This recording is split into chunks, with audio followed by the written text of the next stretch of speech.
जुमरा नामक गांव में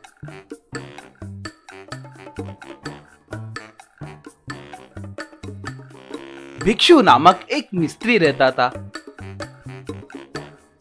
वो आसपास के गांव के लोगों का घर बनाता रहता था। एक दिन उस गांव के प्रेसिडेंट से भिक्षु, प्रेसिडेंट जी, सरकारी घरों का काम खत्म हो गया, मुझे देने वाले पैसे दिए तो मैं मजदूरों को दे दूंगा। कमाल करते हो भाई, सरकार के पैसे आने के लिए कितना वक्त लगता है तुम्हें पता है ना? 1 हफ्ते के बाद देखो।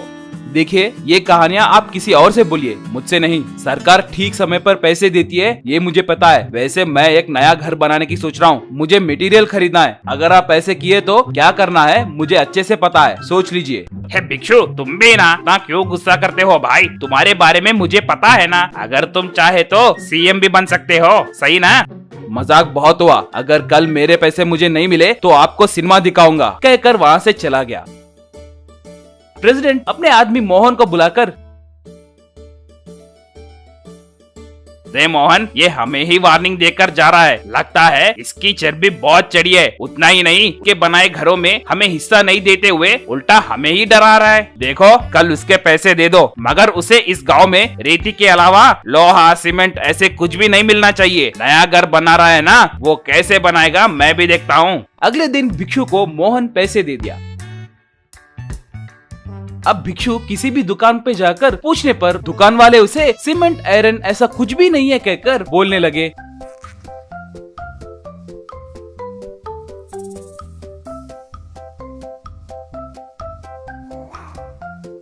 वो निराश हुआ और घर आया। भिक्षु अपने पत्नी दीपाली से, ये सब जरूर उस प्रेसिडेंट का करतूत ही है, नहीं तो हर दुकान में भर भर के सामान है, फिर भी वो लोग मुझे सामान नहीं है कह रहे। तो क्या हुआ जी, बगल वाले गांव से मंगवाएंगे ना, तब उसे सबक मिलेगा। मैंने वो भी कोशिश की है, बगल वाले गांव में रेट दुगना बोल रहे हैं। अगर वो खरीद कर घर बनाए तो हमारा काम तमाम हो जाएगा। कम से कम हम स्लैब तक नहीं बना सकते। तभी वहाँ पर भिक्षु का दोस्त राजेंद्र आया। 200 साल पहले ये आयरन सीमेंट के बिना लोग घर कैसे बनाए होंगे, और वो अब के इमारतों से भी बहुत मजबूत रहते थे। उस जमाने में रेत, चूना पत्थर, अंडे का सुना, वो सब मिलाकर बनाते थे। ऐसा मैंने हमारे दादाजी बात करते समय सुना था। वैसे भी आजकल उस तरीके से घर कौन बना रहा है? हम बनाएंगे रे। हमारे गांव में ऐसे पुराने जमाने के तकनीक जानने वाले एक बुजुर्ग हैं, वो हमारी मदद कर सकते हैं, कहकर उस गाँव के बूढ़े के पास लेकर गया। उसे देखकर राजेंद्र से भिक्षु, रे ये साइंटिस्ट है ना, ये हमें सीमेंट के बारे में क्या बताएंगे? वैसे इन्हें क्या पता होगा? रे इन्होंने बहुत सारे किताबें पढ़ी है। इन्होंने मुझे इनके घर में काम करते वक्त सिर्फ रेती का ज्यादा इस्तेमाल करके घर कैसे बना सकते हैं, उस जमाने में राजा लोग महल कैसे बनाते थे, वो सब मुझे बताते थे। इसीलिए तुम्हें इनके पास लेकर आया हूँ, वो जरूर हमारी मदद करेंगे, कहकर साइंटिस्ट के पास लेकर गया। वो लोग उन्हें अपनी समस्याओं के बारे में बताए। उनके बातें सुनकर साइंटिस्ट रेत और थोड़ी चीजों का इस्तेमाल करके सैंड हाउस कंस्ट्रक्शन कैसे बनाते हैं उन्हें बताया। वो उनका शुक्रिया अदा करके भिक्षु राजेंद्रा दोनों मिलकर सैंड हाउस को बनाना शुरू किए। सिर्फ 2 ही महीनों में रेत से घर बनाने के कारण गांव के लोग उसे हैरान होकर देखते रह गए।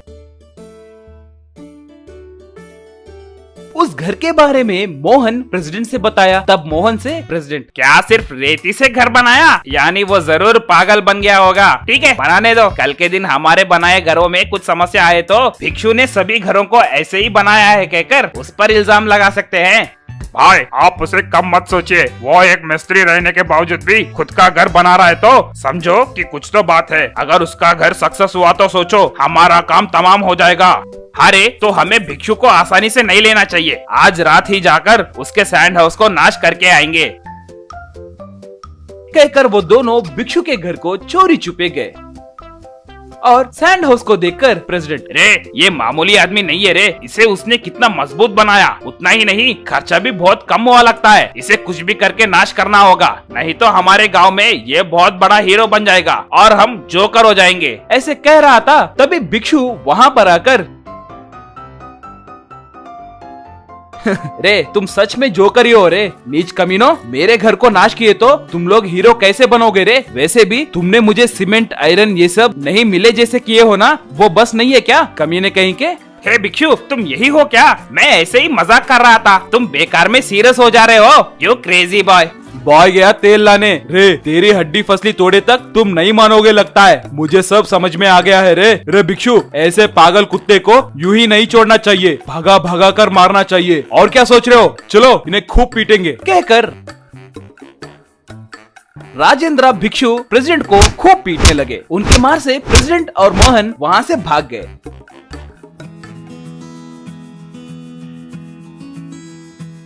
उसके बाद प्रेसिडेंट और मोहन सैंड हाउस के आसपास भी नहीं दिखे। उतना ही नहीं, वो सैंड हाउस आसपास के गांव में बहुत मशहूर हुआ। उनके जैसे घर बनाने के लिए लोग भिक्षु को पूछने लगे।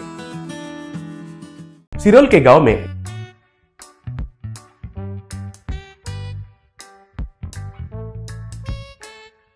भरद्वाज कहकर एक वैज्ञानिक रहता था। वो हमेशा भूमिगत में मिले चीजों को और समुद्र के अंदर खजानों के ऊपर प्रयोग करता रहता था। भरद्वाज को बलवीर कहकर एक व्यापारी कुछ सालों से उनके प्रयोग के ऊपर निवेश कर रहा था। एक दिन भरद्वाज के पास बलवीर आकर, क्यों वैज्ञानिक साहब, किधर तक आया है हमारा प्रयोग? कुछ सालों से मुझसे आपको इनकमिंग मिल रहा है, लेकिन आपसे मुझे कोई आउटगोइंग नहीं मिला। मेरा कोशिश तो जारी है बलवीर जी, वही काम पर लगा हुआ हूँ और 2 दिन का इंतजार कीजिए। आप खुद नहीं सोचेंगे ऐसा आपका ऋण को वापस करता हूँ। अरे ये बात को तो तुम कुछ सालों से कह रहे हो, मुझे तो कुछ समझ में नहीं आ रहा है। मुझे एक डाउट है, तुम सारे साइंटिस्ट लोग ऐसे ही हो क्या? देखिए सर, आप इतना सालों से मेरा साथ ट्रैवल किए हैं, लेकिन मेरे ऊपर आपको विश्वास नहीं है ना। 2 दिनों में आपको समुद्र से अंडर वाटर मनी वेल से कुछ करोड़ों रुपए निकाल कर देता हूँ। क्यों भाई साइंटिस्ट, मैं तुमको बड़ा कॉमेडी पीस जैसा दिख रहा हूँ क्या? समुद्र क्या है और उसमें अंडर वाटर मनी वेल क्या है? ठीक है, अगर तुम्हारा बात मान लिया तो अंडर वाटर में सोना मिलना चाहिए। ये रुपये कहाँ से मिलेंगे बताओ? समुद्र के गोले और मछलियाँ मिलकर रुपयों को प्रिंट करेंगे क्या? अरे वो डेढ़ दिमाग, वो ब्लैक मनी है। राजनेता और बड़े बिजनेसमैन बिना टैक्स भर के रखते हैं ना वो रुपए। एक माफिया गैंग के जरिए समुद्र में अंडर वाटर मनी वेल में छुपा कर रखे हैं। ऐसा है क्या? तो ये बात तुमको कैसे पता चला? पहले जो सरकार ने डिमोनेटाइजेशन किए थे, तब मैंने नया प्रिंट हुए नोट्स में कुछ माइक्रोचिप्स लगा कर रखा था। उसमें जरूर कुछ नोट इन ब्लैक मनी स्टोरेज में जाएगा कहकर मेरा डाउट था। आज मुझे एक नोट से इंफॉर्मेशन मिला है, कुछ माइक्रोचिप समुद्र के अंदर से सिग्नल्स भेजे थे, उनके बारे में मैं कह रहा हूँ। आज रात को वो अंडर वाटर मनी वेल कहाँ है कहकर एग्जैक्ट लोकेशन का मैपिंग करता हूँ। वाह रे वैज्ञानिक भाई, वाह रे तुम अद्भुत वैज्ञानिक। फिर तुम तुरंत वो मैप को तैयार करो, हम उधर जाएंगे। बाय बाय, लव यू वैज्ञानिक, कहकर उधर से चला गया। इन दोनों के बातों को भीम कहकर एक चोरों का नायक चुपके से सुन लिया और उनके अनुगामियों के साथ, भीम सुनो साथियों, वो कुछ मैप के बारे में बात कर रहे हैं। अगर वो मैप को हम चुराया तो उस मनी वेल से उन पैसों को भी चुरा सकते हैं। भीम भाई, वो अंडर वाटर मनी वेल कह रहा है ना, ऊपर से वो ब्लैक मनी है और ऊपर से पूरा सेफ्टी भी रहता होगा। हमारे जान को बहुत खतरा हो सकता है। तुम मुंह बंद कर बे गधे, जितना भी सेफ्टी रहने दो, इस महान चोर भीम के आगे कुछ भी नहीं है। पहले हमारा तैरक क्रेजी बॉय को तैयार रहने के लिए कहो, सबसे पहले जाकर उस मनी वेल से हम मनी चुराएंगे। उस रात को भीम के अनुगामी साइंटिस्ट के पास उस मैप को चुरा कर लेके गए। ये बात जानकर भारद्वाज तुरंत बलवीर से कहा। वो सुनकर बलवीर, टेंशन नहीं लेने का साइंटिस्ट साहब, ये सब उस चोर भीम का काम ही है ना, मुझे मालूम है। मैं सुबह में उसको इधर देखा था। तो चलो, उससे पहले हमको जाकर रोकना होगा। देखो मिस्टर वैज्ञानिक, सारे जगह तुम्हारा दिमाग ही नहीं चलता है, हमारा भी चलता है। अब अगर हम उस अंडर वाटर मनी वेल के पास गए तो उधर क्या क्या खतरा हो सकता है हमें पता नहीं है ना। अगर वो चोरों का नायक गया तो वो सब खतरा का सामना करना पड़ेगा। पैसे निकालने के बाद उसे कुछ सुपारी देकर हमारा हिस्सा हम ले सकते हैं। अगर वो बाहर नहीं आया तो हम इस बार बहुत सिक्योरिटी मेजर्स लेकर जाएंगे, ठीक है? सर, आप भी आम आदमी नहीं हो, आपका भी दिमाग मामूली दिमाग नहीं है सर। भीम उनके अनुगामियों के साथ एक बोट में समुद्र में गया। और डाइविंग सूट्स पहनकर समुद्र के अंदर कूदे। वे तैरते हुए अंडर वाटर मनीवेल के पास गए थे। भीम उस मनीवेल का लॉक को खोलकर बैग में रुपए भर के वापस तैरते हुए आकर उस बोट में चढ़े।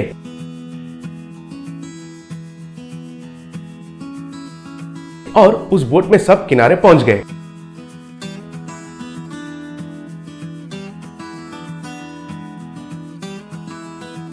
अब किनारे के ऊपर भारद्वाज, बलदेव और उनके पीछे कुछ लोगों को देखकर भीम और उनके अनुगामी हैरान हो गए थे। तब भीम बलदेव से, भीम द ग्रेट चोरों का चोर मिस्टर भीम, हमारे मदद करने के लिए आपको बहुत बहुत धन्यवाद। आज के लाए हुए रुपयों में आपका चाय और टिफिन का खर्चा उठाकर बाकी इधर छोड़कर वापस चले जाओ, और आपकी बच्चों के लिए लॉलीपॉप्स खरीदना मत भूलना। नहीं नहीं, ये मैंने बहुत मुश्किल से कमाया है, इसमें से मैं आपको 1 रुपए भी नहीं दूंगा। अबे ओए, ये तुम्हारे पैसे हैं? ये हमारा वैज्ञानिक का सालों का मेहनत का खजाना है और इसमें मैंने निवेश किया है। शायद तुमको आज हड्डी टुटवाने का भविष्य लिखा हुआ है। देखिए सर, मेरे पीछे भी लोग हैं, एक बार सोच लो। अरे तुम्हारे आदमी तो चोरी करने में मशहूर हैं, लेकिन मेरे आदमी तो हड्डियां तोड़ने में मशहूर हैं। बॉयज, जाकर उनका पूरा हड्डियां तोड़ दिया जाए। तब बलवीर के आदमी भीम और उनके आदमियों को खूब पीटे। बाद में भीम को कुछ पैसे देकर भारद्वाज और बलदेव उनके आदमियों के साथ वापस चले गए।